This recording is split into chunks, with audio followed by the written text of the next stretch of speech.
structured so that we know how to navigate that framework.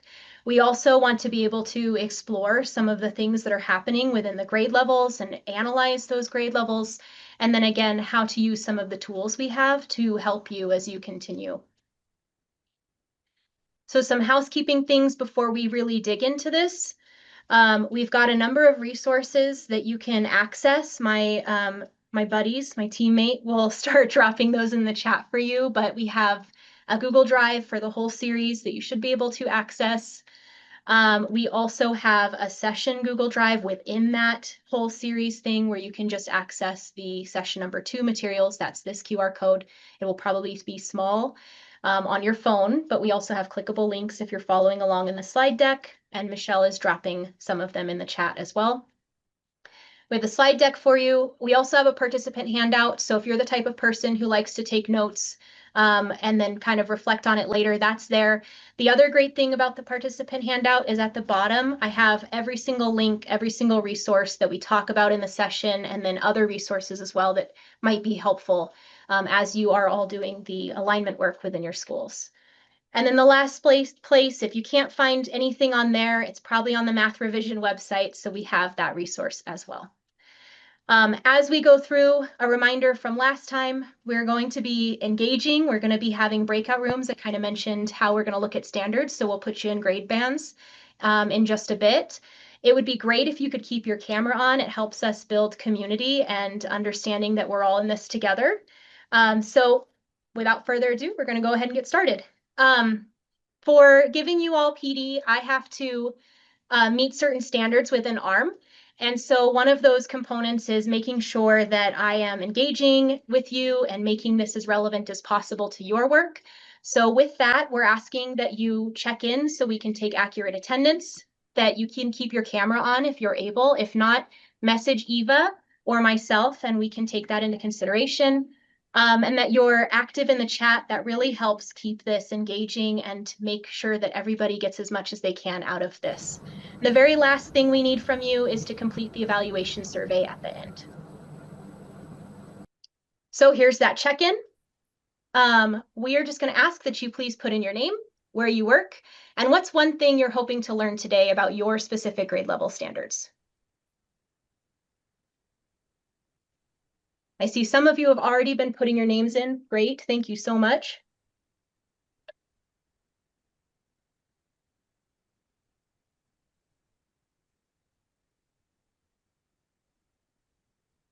Good question, Jen. What's changed?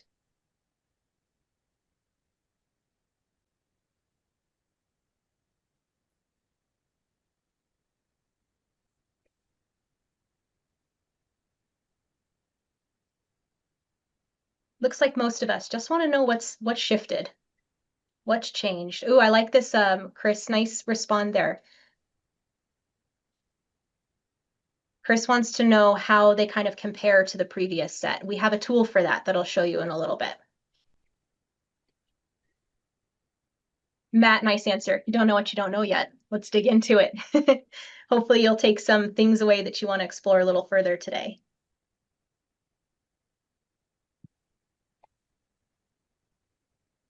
Amy, I love that you're here to support your staff. That's great. Okay, I'm going to keep moving on so we can keep our time today. Some reminders from our last session. Implementation is set for July 2026, so that's why we're starting this now, so that our schools can be fully prepared to be having implemented and then maybe start reviewing what they're doing for implementation during that year. There's some other reminders on there. Remember, we're not starting from scratch. We're just reviewing what we already do in our schools to make sure that there's some alignment with the new framework. There's some action items that we discussed at our last session, so I won't dig too deep into those. You can get them on that resource on the slide deck if you'd like to review them a little further, but just some reminders of what teachers could be doing right now and what leaders could be doing. Again, we discussed a lot of them at the last session. So I am also curious, what is one step that you've taken? Maybe it's just registering for this session. Maybe you have actually started to dig into those standards and look at them, having conversations. What's one thing that you took away from the last session or that you have started to do? And if you could drop those in the chat, we'd love to see them.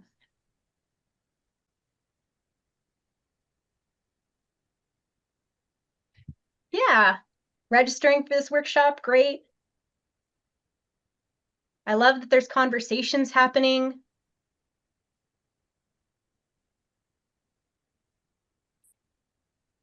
Great first step, Ashley, just taking a quick look. It can be like drinking through a fire hose, so I like that you just kind of skimmed and got a taste for it. I'm seeing lots of conversations. I'm seeing lots of like exploration happening. They're all great.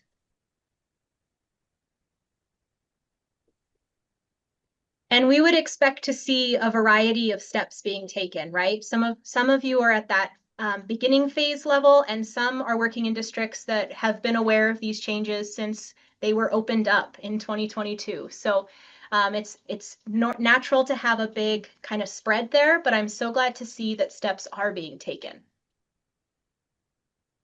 So we're going to start to understand how these standards are organized. And within the math standards, for anyone who's not as familiar with the big type of framework, we actually have two parts. A lot of teachers focus a lot on the content standards because that's what our textbooks really emphasize, right? When we're teaching in the course, we're thinking about the concepts that students need to understand and learn and what we need to teach. So that's where most teachers kind of live in the standards world. They're really the what of learning. And I like to think of them as the packages of information we want to deliver to our students.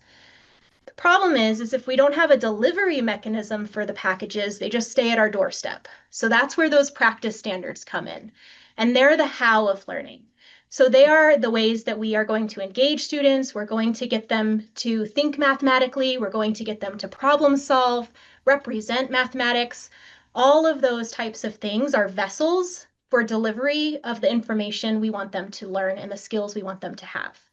So it's really important that these two things are connected, and those kind of make up the two big parts of any of our standards in mathematics.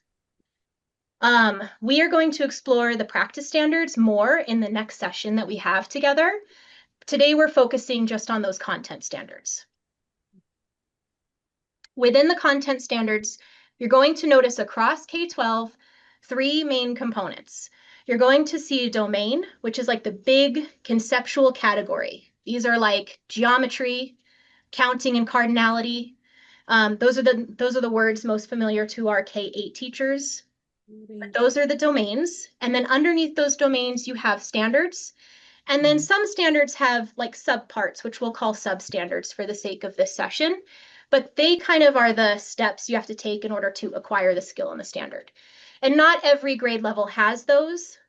Kindergarten, for instance, just has domains and standards. But some grade levels do have kind of some sub-steps or subparts that build to the larger concept. And then in 9-12, they actually have two other categories for organization. They have something called Core Plus. That's the biggest level that we would be talking about in high school.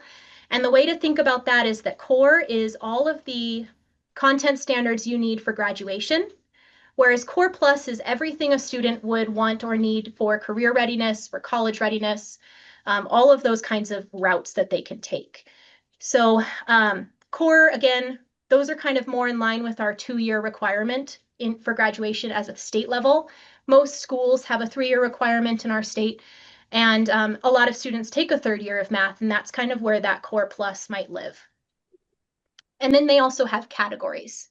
Underneath the categories are the domain standard, substandards, etc. And the coding scheme kind of represents that. So when you're reading these, you'll notice a code on each standard, and you can see it broken down. Montana standards, we put the MT in front. That's the biggest change for the K-8 folks on the coding. Most of this is going to look very familiar for anybody who's looked at the Common Core standards before. They'll see the grade level, the domain, and then they'll see usually a number to indicate the standard. Montana, the task force added the state in front in order to make it even more obvious that these are not Common Core standards, they're specific to Montana. In high school, that task force took a little bit of a different approach. They wanted to make it as clear as possible where the standards were at. So they went further than just adding MT in high school. they actually added some abbreviated terms into theirs. So we still have that core or plus that we talked about. We would have a category, we would have a domain, and then we would have a standard. And that's really just a design tool that they use to make it easier to locate these.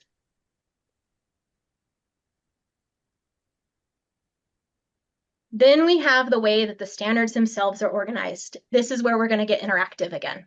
So my question for all of you, we have a standard up here. I'm not going to tell you what grade level it is because I'm hoping that you can use some of the knowledge from that coding system to tell me a little bit of what you know about this standard just based off of this code. So what does that mt.3.md.1 tell us?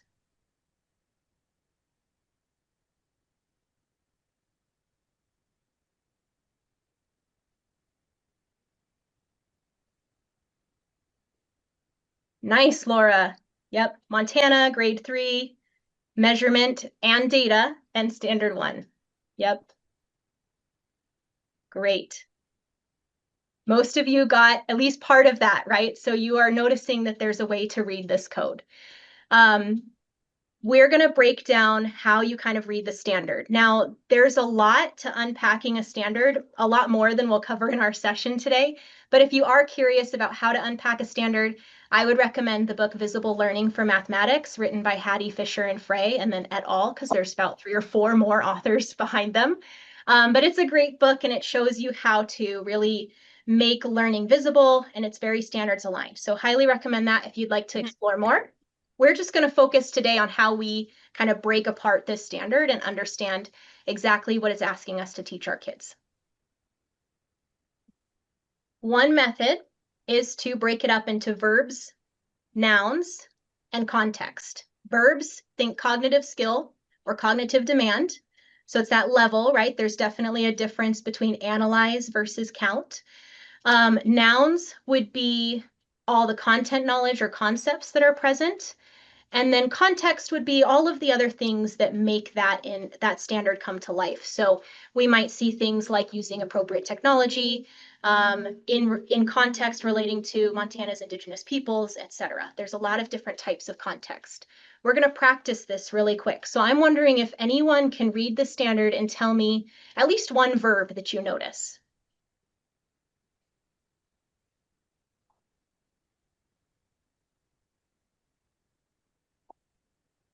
Yep, I'm seeing a lot of tell, write,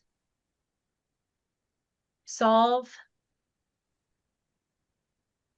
measure.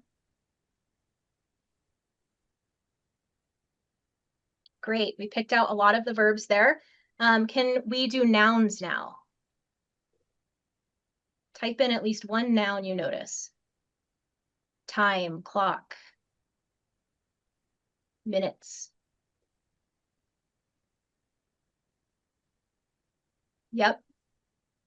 So these are going to serve as the concepts that kids need to apply when they're telling or writing, right? Measuring, those words that you pointed out with the verbs. How about context? What kind of context is in this in this standard?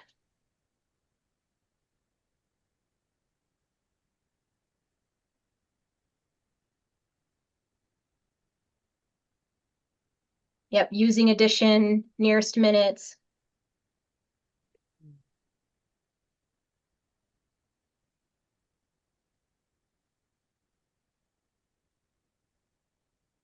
Solving word problems. I'm seeing intervals in minutes. Great. Okay, so understanding those or pointing them out kind of helps us figure out exactly what students have to be able to do as far as a skill set goes. So here are some that I wrote out. And this process is most impactful if you have a team. Some of you are in schools where you have multiple third grade teachers. You could get together and you could kind of standardize this. Some of you don't, and that's okay. But really what we're just trying to show is how you just start to understand what it's asking you to do as a teacher, what it wants you to build instruction around. So in this case, I wrote the verbs here are tell, write, measure, and solve, which all of you mentioned as well. Nouns, I have time, analog clock, digital clock, time intervals, and word problems. And then context, I have things like to the nearest minute, in minutes, in context, involving addition and subtraction, et cetera, et cetera. What we're going to do from here is start to break this out and say, okay, well, I need students to tell what time on an analog and digital clock. And then there's other skills within this as well. So that's just one of them. I'm wondering if you can point out another thing based off of this that a instruction might need to address. So I did tell. What's another thing a student might need to do besides just tell time on an analog clock? Write the time. Yep. Measure time to the nearest minute. That's great, Ashley. Yep, I need to give them word problems to try.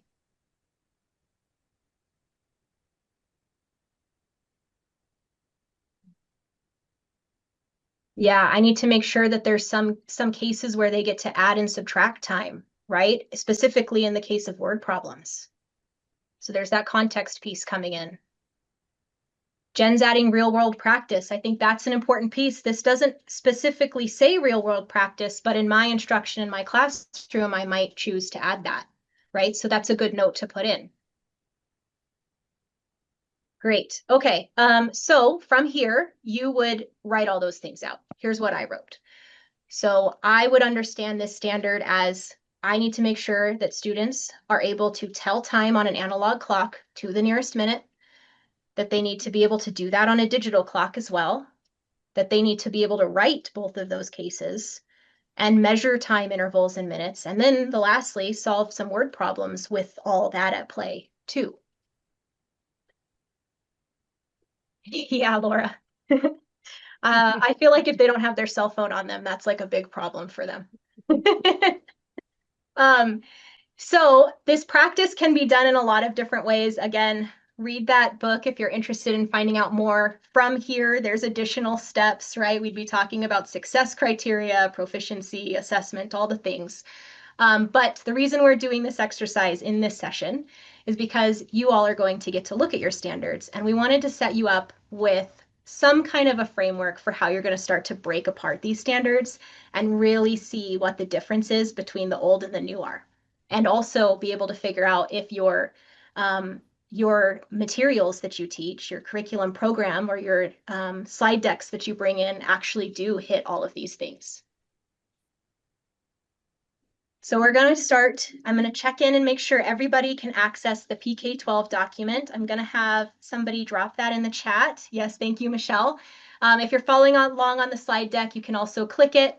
I wouldn't necessarily recommend the QR code because the text will be itty bitty. You need some Superman eyesight in order to see it, but hopefully everyone can access it. If you're struggling to access it, please let us know.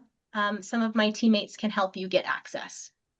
I'm going to show you how to use this document in order to get to your grade level standards, because you need to do that in just a moment. So it opens you up right here at the beginning, and then there's a nice table of contents, has the grade levels, they're clickable. So I could click 8th grade math and be right there. I can also show you that there are appendices that are helpful. So for the high school teachers in particular, that's going to be not very helpful to just click the high school standards because they teach lots of different courses, and knowing which standards go in which course can be a struggle. So we do have course recommendations to help out with that. I'm not going to dive too deep into those today, but I will let you know that those are recommendations, not mandates. The task force just kind of put together a general recommendation of where you might see certain high school standards. Schools I've worked with start with that, and then they start to think in vertical alignment discussions where they might want to adapt it based off the curriculum that they have or the way that they like to do things in their school. So definitely not a mandate, but helpful to get you started. There's also a resource on here called the correspondence table, which we'll use just in a little bit. But I think someone mentioned earlier in this chat that they wanted to know how to compare. This correspondence table is going to help you with that comparison. So it's basically a roadmap. More on that in just a moment. I don't see anyone having struggles with getting the access to that. So I want to give you just a minute. If you haven't started already, start exploring and just look at some things. And I'm going to give you, like I said, just a minute, but I want you to put in one thing you're immediately excited to explore.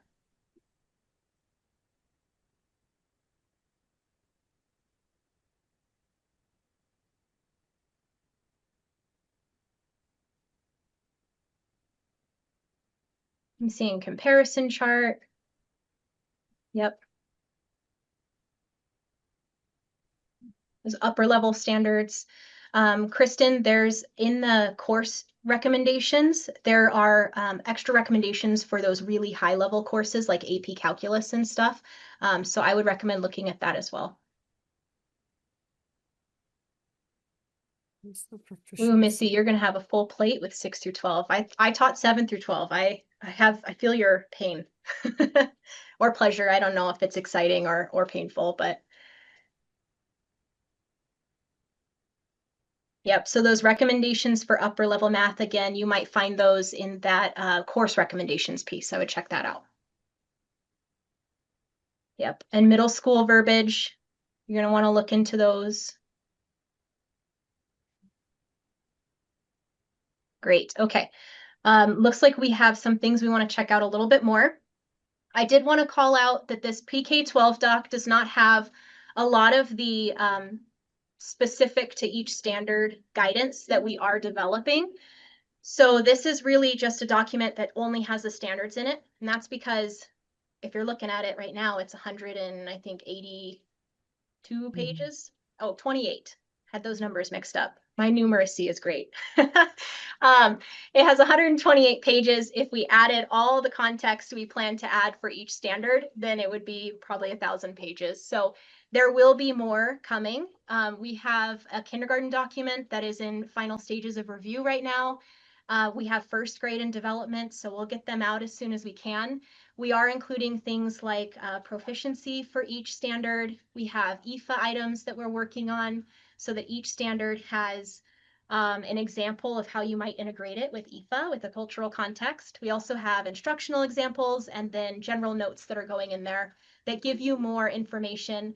For instance, in some of those elementary classroom standards, it's like what shapes in geometry is appropriate for a first grader versus second grade, things like that. We are also having some vertical alignment charts made for the K-5 spectrum. So you can see for a kindergarten student, what would be the prerequisite skill in pre-K, and then what would be the next skill in first grade. So those are all coming out. I have some examples in here. I don't really understand the question about statements, Mary. If you want to elaborate, I'd be happy to respond to that. I'm also seeing, when do I hope to have all the elaborations completed in Satchel? As soon as we can publish them, they'll go in. So you'll see like kindergarten will appear before sixth grade, for instance, because we're just going to upload them as we have them. Wow, that's great. And then Annie, we are working on a new criteria for selecting materials. There is one on the website already. It's just a little dated, but it's still really great. Maybe one of my teammates can find that and drop that in the chat for how to review the curriculum for Annie. Yes, Jenny, they'll be on the Compass.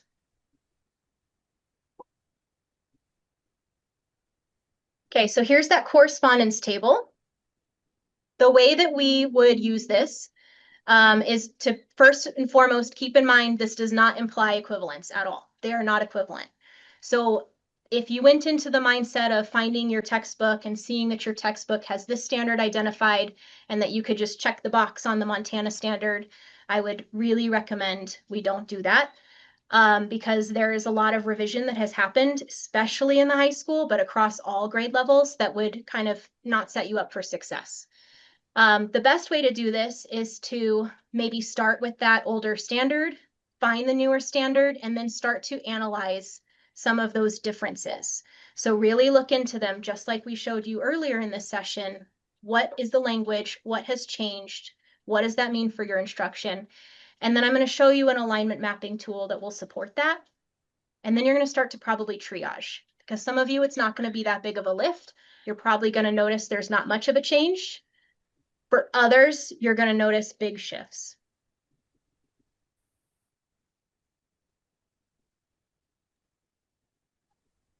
So we're going to start to do some examples of that. Here we have a grade 2. So this would be the case where I started with that correspondence table. Maybe I found that my old textbook addressed 2.0A.1, which is a second grade standard in operations and algebraic thinking. It's the first one. And then I use that correspondence table and I find that, lo and behold, it's pretty much the same code system for the Montana. And I'm going to start to analyze them. So what I would love if you could do is take a moment and just think about what you notice is different, what you notice might be the same.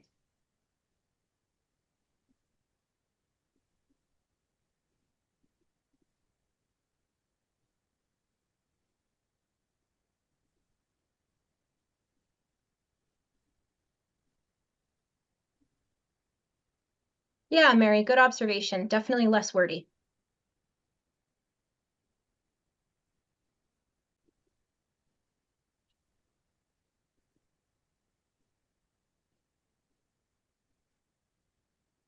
Yep.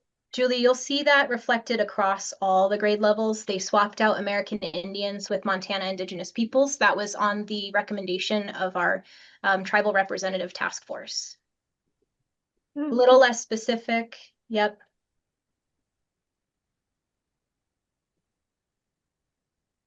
Yeah, the boundaries point is really important. It's not that well, I say we, but I mean the task force. It's not that they don't want to add the context, it's just the place will be different. So what you'll see is instead of it being written into the standard, which kind of implies a mandate, it'll be put into the recommendations on the general notes. So you'll still have this reference to adding to, taking from, putting together, all those ways that we might teach this. They just won't be in the standard itself. And it does hopefully make it a little easier to understand and pull apart. So this is a common change you'll see across all of the grade levels. You'll notice a lot of standards have really conceptually not a lot of changes, but the context changes a little bit. Another type is going to be on your screen in just a moment. This is the 912 example. So I would probably see that correspondence table again. I might notice that my old standards ACED2 and FIF9 now kind of correspond with this core algebraic function standard number 3. There's also 3 little parts here. You'll see that the top part kind of translated to the top part of the new standard. The middle piece here is new, it's a new concept. And then the bottom piece is now this older FIF9. So they kind of did a consolidation. And once again, if you can take a moment to look at them and see conceptually what shifted and put it in the chat, that'd be great.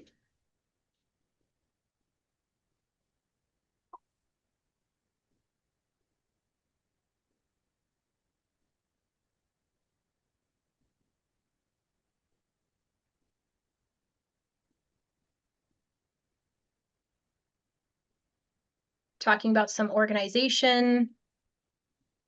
The examples are taken out again.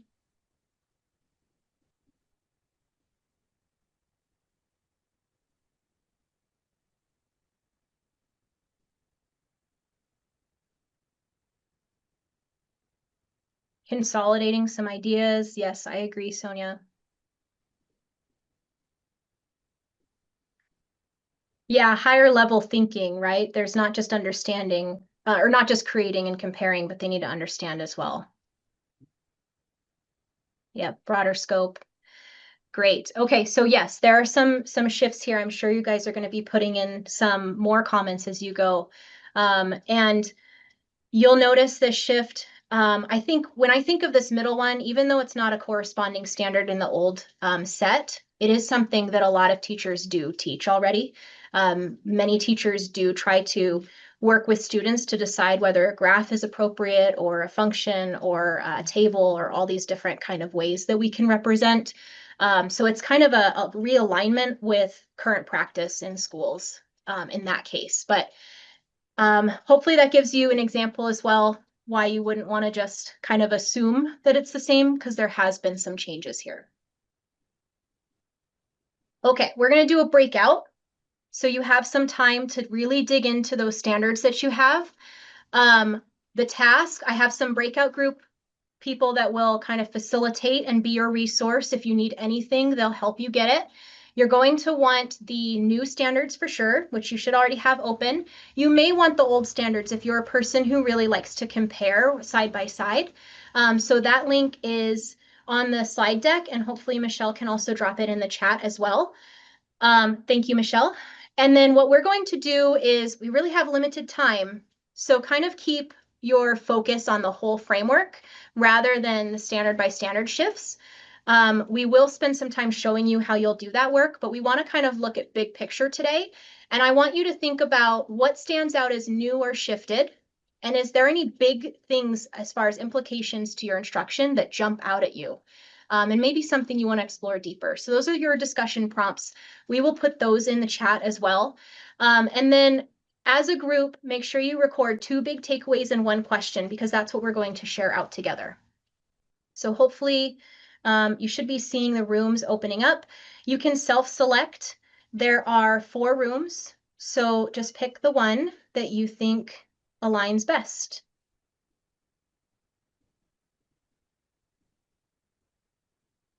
And I'll see you all back in a bit.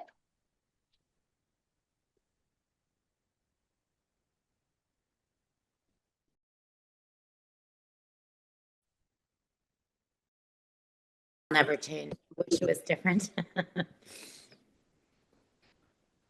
You feel like you're teaching 5th grade math with? In 3rd grade. I wish the standards had changed a little, but it won't. I mean, we're just expecting a lot. Do you see what I'm saying? It's just hard. I agree with the like whether it's appropriate or not, right? Content appropriate. Yeah. Yeah.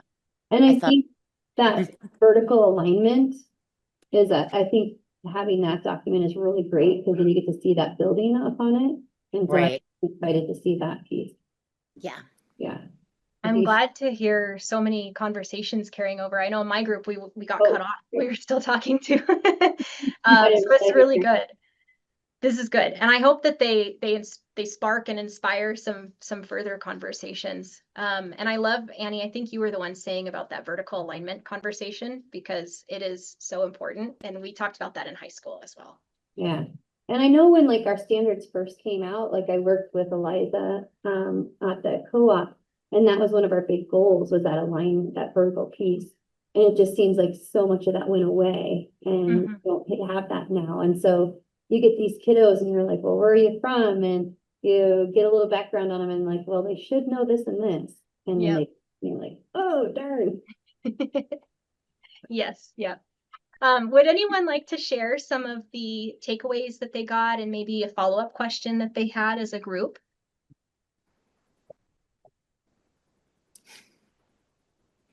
You want me to do it? Go ahead, Annie. Okay, I don't mind. So one thing we did definitely notice is that like those examples have been taken out, which streamlines it, which is great. But then sometimes when you interpret the standards, it can be kind of confusing what exactly you're looking for. Yeah. So one of the things we were thinking about, possibly if there was another document that you could click on for those examples to come up, so it's not in your standard and jumbling that language, but then it's another area where you can go to a resource and see, oh, they're thinking they want this, and that. So. Yes. So we will have that. They're in development, and they will have those general notes, so that you'll have a grade level specific document. So if you're a kindergarten teacher, for instance, you can pull just the kindergarten document, just get all the things you need to teach kindergarten math.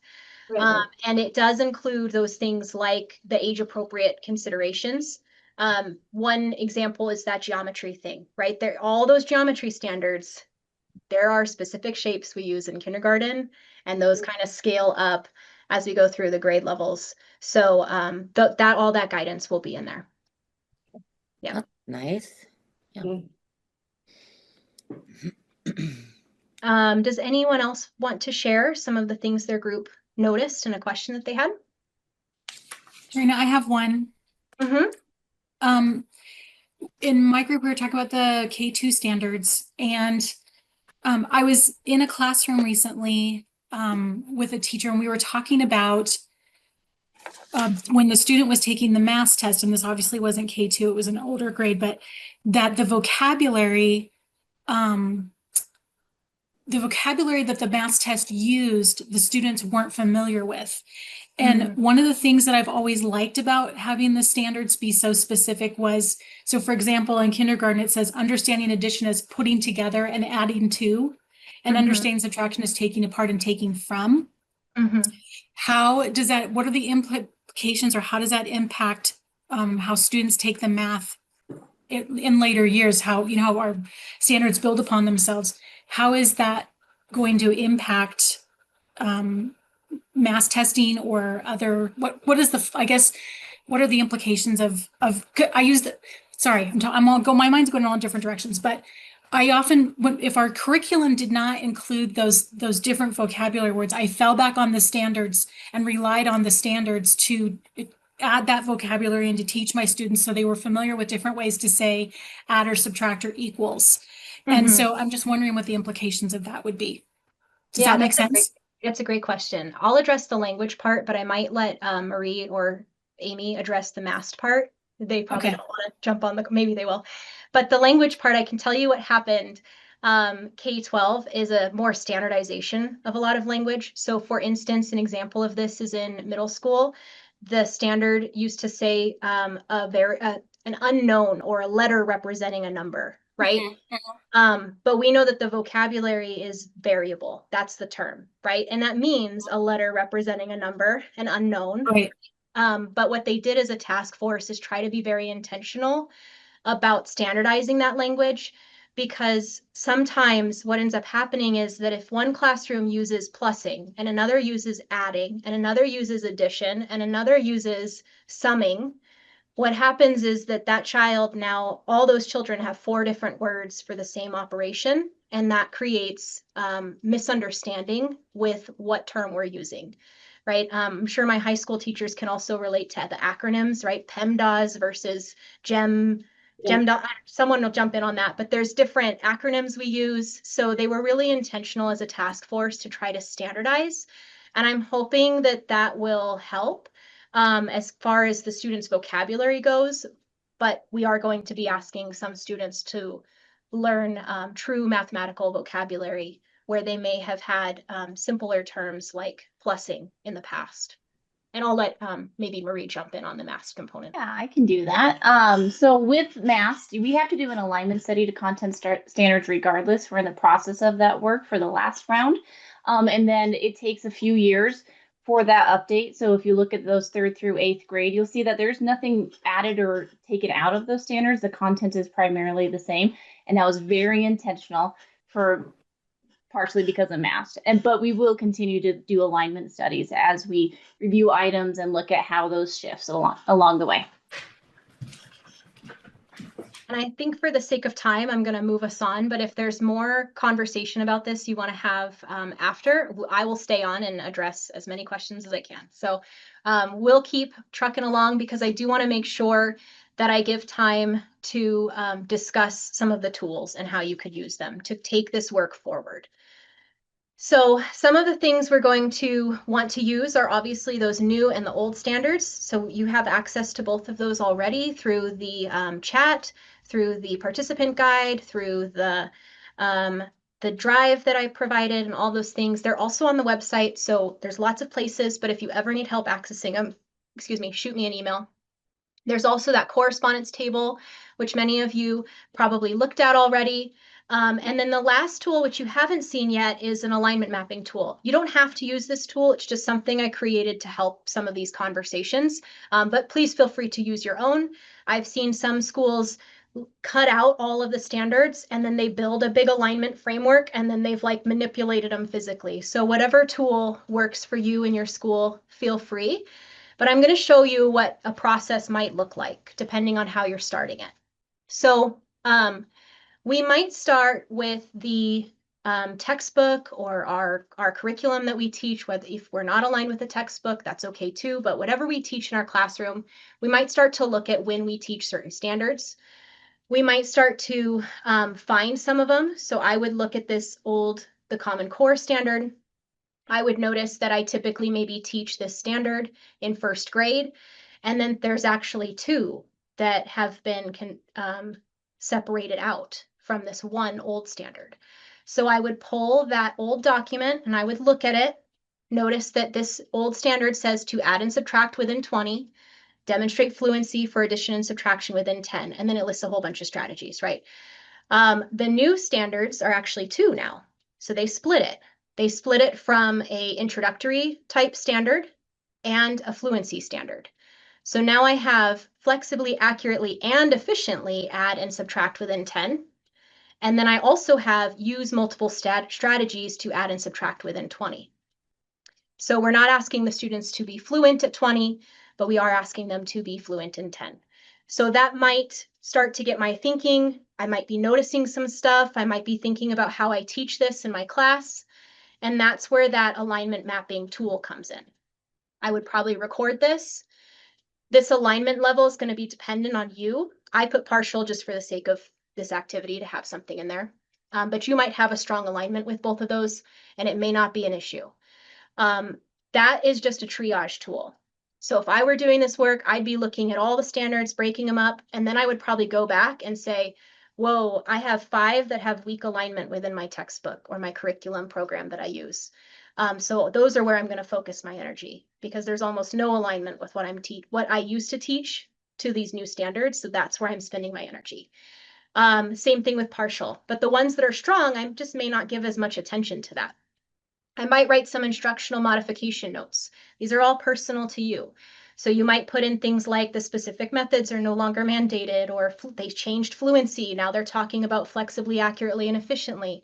I need to make sure that I'm letting students work flexibly, that they are able to get the right answer every single time, and that they are working with efficiency, maybe choosing the correct strategy for the circumstance in order to help them work more fluently. So hopefully that kind of makes sense with those tools. I'm not seeing any questions in the chat about them, but I will double check just in case we have some pop up in a moment. Some steps you might take. I know there's a lot of leaders on the call, so I wanted to put in some suggestions for them as well.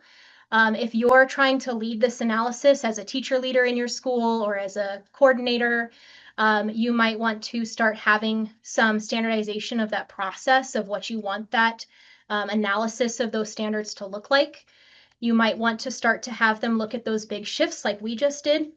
You might want them to start doing the standard by standard analysis. We just modeled that for you. And then start making a plan specifically to what's happening within your curriculum at your school. We do have a session coming later in the series that will cover that a little bit more in depth if you'd like to wait for it. I think great first steps are just starting with interpreting those changes. Okay, so I'm hoping you can drop in the chat one more time. What's one big next step you or your team might want to take in light of this session?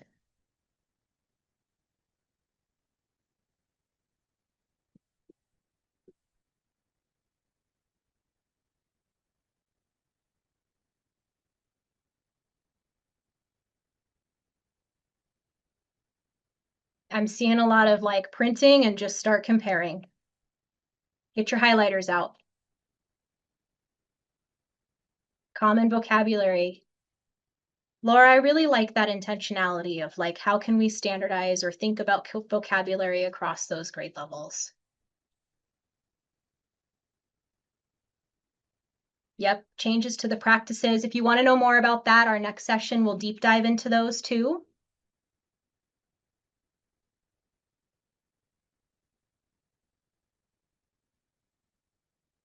Oh, Jenny, I don't know if everyone's seeing it, but Jenny has a great suggestion in there about keeping track what you teach each week this year, because it might help you as you go forward. Is it still in the course? Do I just need to cut this out and maybe save myself some time?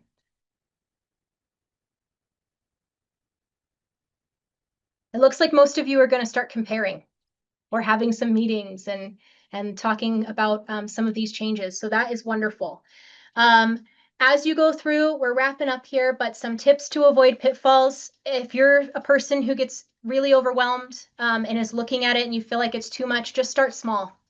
Just start with one unit or one domain, one standard, whatever level is accessible to you, but just start small. And if you can leverage collaboration, either within, some of you have signed up for the community of practice, that's great, lean on those people. If you have the ability to work with other people within your school or district, great. You also, some of you have great resources in your curriculum consortiums, so definitely reach out to them as well. Use your tools that are provided. Make sure you're pacing yourself. It's a lot of work. It's a lot of conversations. Vertical alignment alone is going to be a lot of conversations. So if you're not working all of the standards yourself, but just make sure you pace it. And looking ahead, as I mentioned, we're going to cover those math practice standards in the next session, but then right after that, you have that curriculum alignment coaching. So we'll keep building on all of the things we've talked about today. We have that virtual series. The Data Science for Everyone folks have different links for every single session. So if you were able to come to the first one, but you didn't get signed up for the second, this one's the third. So make sure you register for that if you want to. We have that link available. I also want to point out there's a great external event happening called the Make Math Moments Virtual Summit. It's a free weekend training. It's really, really great. I recommend it. It's all virtual and you can usually access their stuff later. We'll make sure we drop that into the chat as well if you missed it.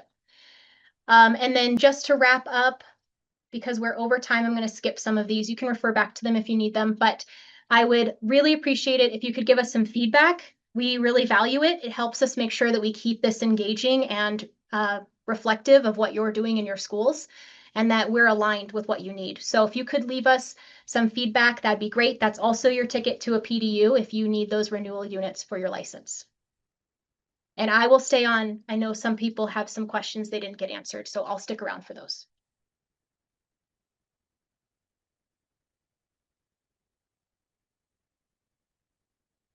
We will be dropping the feedback form link in the chat in just a moment.